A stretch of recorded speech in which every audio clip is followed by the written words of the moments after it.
अस्सलाम वालेकुम दोस्तों, मैं हूं जुल्किफ़ल ख़ान और आप देख रहे हैं बिन अकबर ट्रैवल्स का यूट्यूब चैनल। दोस्तों 3 से 4 घंटे पहले मैंने एक वीडियो अपलोड की थी जिसमें मैंने इन्फॉर्मेशन दी थी पाकिस्तान के कुछ शहरों में यूएई का विज़िट वीज़ा, चाहे वो अबू धाबी का है चाहे वो दुबई का है, वो बैन हो चुका है। उसके बारे में काफ़ी क्यूरीज आ रही हैं, कॉल्स भी आ रही हैं और लोग पूछ भी रहे हैं। कुछ कह रहे हैं कि हमारा वीज़ा सबमिट है तो क्या वो निकल आएगा।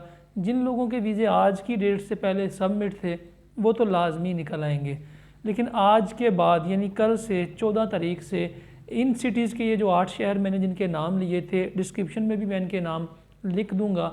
इन शहरों के विज़िट वीज़े कल से सबमिट नहीं होंगे, जमा नहीं होंगे कल से। जिन लोगों के वीज़े निकल चुके हैं उनको ट्रैवलिंग में कोई मसला नहीं है। मुजफ्फरगढ़ का, इसके अलावा हंगू का और लाड़काना शहर जो है, जितने भी सिटीज़ जो ब्लैक लिस्ट में ऐड थे, इन सब सिटीज़ में जिन दोस्तों के विज़िट वीज़े निकल के आ चुके हैं उनको ट्रैवलिंग में किसी किस्म का कोई मसला नहीं है, कोई प्रॉब्लम नहीं है।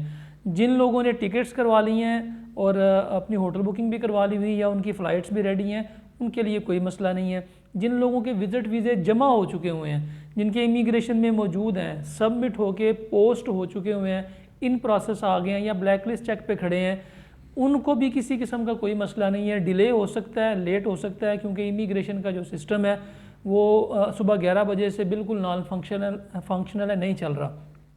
सबसे पहले तो ये चीज़। और कुछ दोस्त कह रहे हैं कि जी आपको ये इन्फॉर्मेशन मिली कहाँ से है, ये हमें कोई इसका नोटिफिकेशन दें। या फिर कुछ दोस्त कह रहे हैं कि जी आपने ये फ़ेक न्यूज़ दे दी है, इसका तो हमने इमिग्रेशन में कॉल की है, वो भी कह रहे हैं कि जी इसका कोई सीन नहीं है। स्पेशली जो मेरे ट्रैवल एजेंट भाई हैं जो मुख्तलिफ़ ग्रुप्स में मेरे स्क्रीनशॉट्स इस वीडियो के जो मैंने पहले बनाई थी उसके डिस्कस कर रहे हैं, उनसे भी गुजारिश है कि जब भी इमिग्रेशन में पाबंदी लगी है कभी नोटिफिकेशन नहीं आया। जब वीज़े खुले थे पाकिस्तान के लिए क्या कोई नोटिफिकेशन आया था? जब वीज़े पाकिस्तान के लिए बंद हुए थे क्या कोई नोटिफिकेशन आया था? इसी तरह इससे पहले भी एक दफ़ा इन सिटीज़ के ऊपर पाबंदी लग चुकी है। इवन के सियालकोट, लाहौर, गुजरात, जेलम पर भी पाबंदी लग चुकी है 2019 में, तो उस वक्त भी कोई नोटिफिकेशन आया था। तो इस तरह की एक बचगाना बात होती है कि हमें नोटिफिकेशन बताएं या अपना सोर्स बताएं। चूँकि हम डेली विज़िट वीज़े 25, 30, 40 डेली विज़िट वीज़े हमारे ऑफिस से, सियालकोट ऑफिस से, लाहौर ऑफिस से हमारे सबमिट होते हैं, इसलिए हमें डेली अपडेट्स आ रही होती हैं। वो लोग कहते हैं कि जी इन सिटीज़ की कॉपीज़ ना भेजें। हमने आज लाड़काना की 2 कापीज़ भेजी, सबमिट नहीं हुई। कोहाट की और अटक की कापीज़ भेजी, सबमिट नहीं हुई। तो फिर हमने उनसे पूछा कि जी बताएं ये कापीज़ आपने अभी तक हमें इनके एप्लीकेशन नंबर्स क्यों नहीं दिए? उन्होंने कहा जी इमिग्रेशन एक्सेप्ट नहीं कर रही इनको। फिर मैंने उनसे कहा कि जी हमें इन्फॉर्मेशन लेके दें कि इन सिटीज़ की कापीज़ एक्सेप्ट क्यों नहीं हो रही।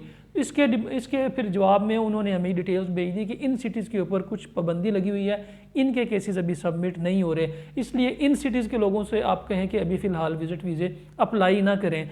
अगर ये बैन ख़त्म हो जाता है कुछ दिनों में, कुछ अरसे बाद ख़त्म हो जाए तो आप दोबारा इसको अप्लाई कर सकते हैं। ये था हमारी पुरानी वीडियोस के लिए। लेकिन ये पाबंदी लगी क्यों है, इसकी असल रीज़न क्या है, क्यों इन सिटीज़ के ऊपर पाबंदी लगा दी गई है? इसकी एक वजह, जो सबसे बड़ी वजह मैंने इससे पहली वीडियो में डिस्कस की थी, वैक्सीन कोरोना सर्टिफिकेट जो है वो फेक बन रहे हैं। लोग वैक्सीन नहीं लगवा रहे, कोरोना वैक्सीन सर्टिफिकेट बनवाते जा रहे हैं। एक बड़ी वजह तो ये है। दूसरी बड़ी वजह ये है कि जो एजेंट्स वहाँ पे जिनकी आईडीज़ जहाँ से वीज़े सबमिट होते हैं, हर आईडी के ऊपर एक लिमिटेड कोटा होता है। जैसे कि पाकिस्तान का कोटा, इंडिया का कोटा, बांग्लादेश का कोटा, इस तरह डिफरेंट कोटेज होते हैं। उनमें जो पाकिस्तान का कोटा है उसके अंदर बहुत सारे वीज़े सबमिट होने की वजह से सिस्टम चूँकि चौक हो जाता है, उसलिए भी पाबंदी लगा दी गई है।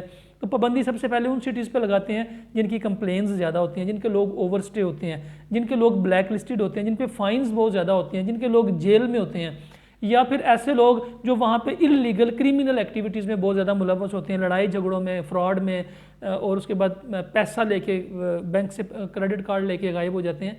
तो इसलिए सबसे पहले फिर उन सिटीज़ को बैन कर देते हैं। कुछ दोस्त इसको फ़िरका वारियत का रंग दे रहे हैं कि जी इन सिटीज़ में किसी और फ़िरके के लोग रहते हैं तो इसलिए ये ऐसा कुछ भी नहीं है। वो अपने एज एन एडमिनिस्ट्रेटिव रोल की वजह से, एज उनकी एक एडमिनिस्ट्रेटिव जो है वो रिक्वायरमेंट है, वो इन लोगों को निकाल रहे हैं या इन लोगों के ऊपर उन्हें पाबंदी लगाई है। हो सकता है आने वाले वक्त में ये पाबंदी ख़त्म भी हो जाए।